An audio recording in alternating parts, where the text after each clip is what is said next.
Does soul exist? Soul? Yes. Whose soul? And one more. What is the purpose of life?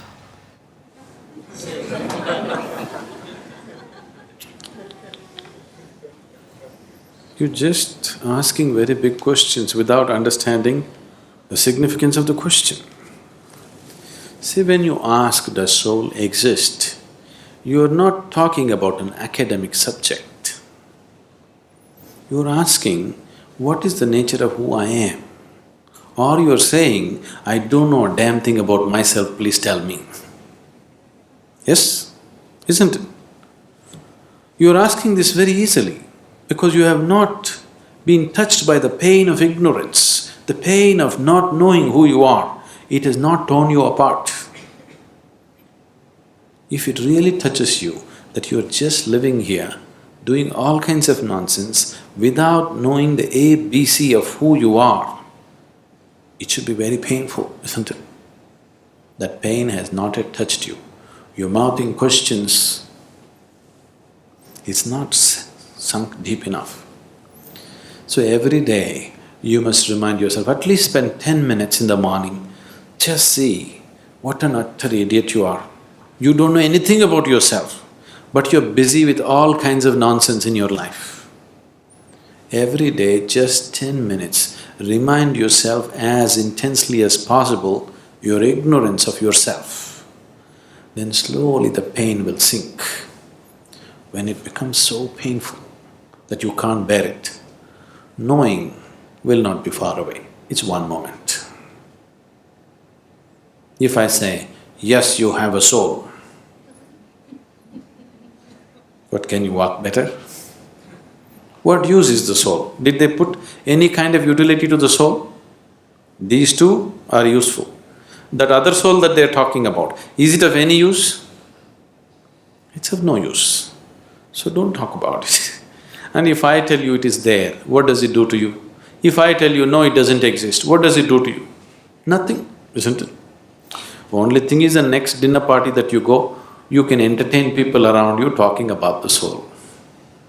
But as far as your existence is concerned, nothing changes, isn't it so? Yes? Nothing at all will change, isn't it? So if you're asking the question, fundamentally you're asking a question, what am I? Who am I? When you are here, are you alive? You're alive. When you're here alive, what is the way to know who you are? Is it not really ridiculous and insane that you must ask me, please tell me who am I? This is like two psychiatrists were walking on the Kovalam beach one day. One of them looked at the other up and down and said, "You seem okay, how am I?"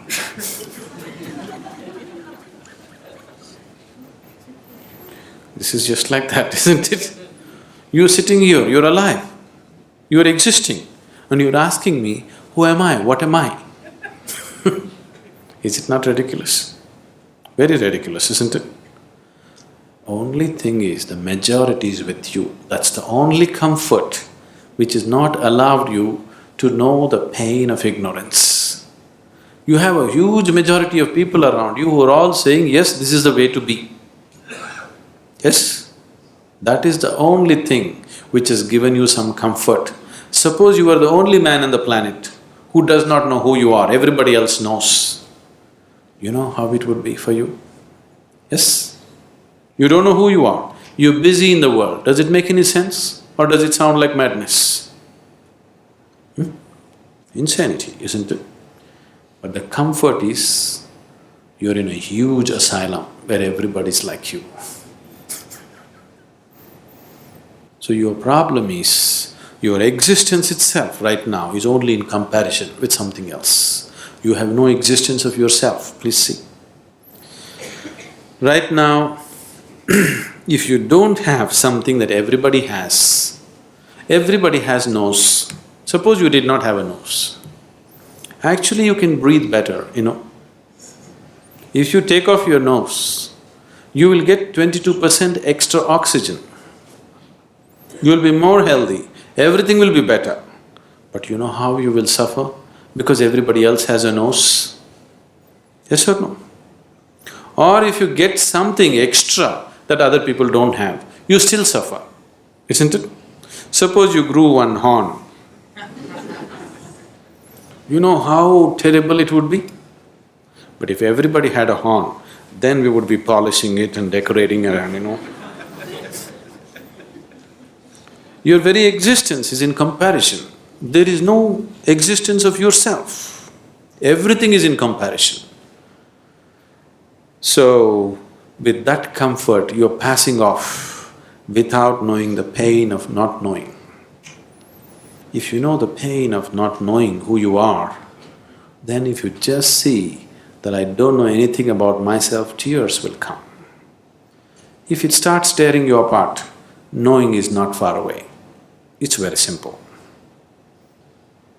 It's very, very simple because after all you want to know what is within you, isn't it?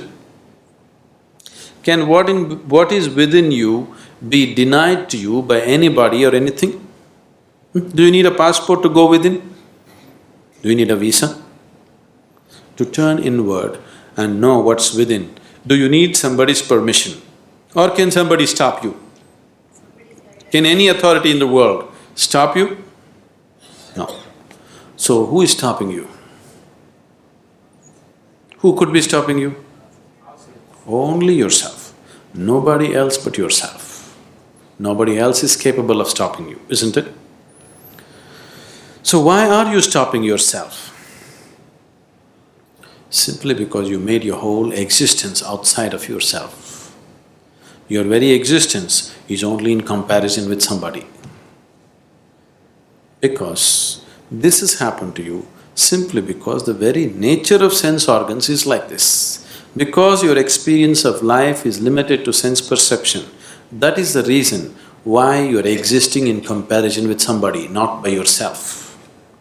Because sense organs are like this. If I touch this feels cool to me. This feels cool to me not because of the way the steel rod is, simply because of the way my body temperature is. If I lower my body temperature and touch this would be warm to me. Yes? Is it so? If I lower my body temperature to -100 and touch this would be red hot to me. Is it so? So your very basic experience of life, because it is limited to sense perception, everything is in comparison. So your very existence has become in comparison. If this has to change, philosophies and teachings are not going to change this fundamental reality. If your experience of life transcends the limitations of sense perception, suddenly everything is different. When we initiated you into Shambhavi, if you gave yourself to the process, it could easily take you beyond sense perception. Many of you going into moments where you're no more within your sense perception, something else is beginning to happen. Anything new happens, your mind is such, it knows only fear. Even if you walk into heaven, you will know only fear because it's something that you do not know. You have conditioned yourself like this. But if you allow it to happen, you will see, you will start experiencing a dimension which is beyond sense perception. Only when your experience of life moves beyond sense perception, then your experience of life is absolute, not in comparison with something else. Then your experience of life has transcended the limitations of the physical. Then you have created an atmosphere to know who the hell you are. You better know who the hell you are. Otherwise, anything that you do is of no consequence.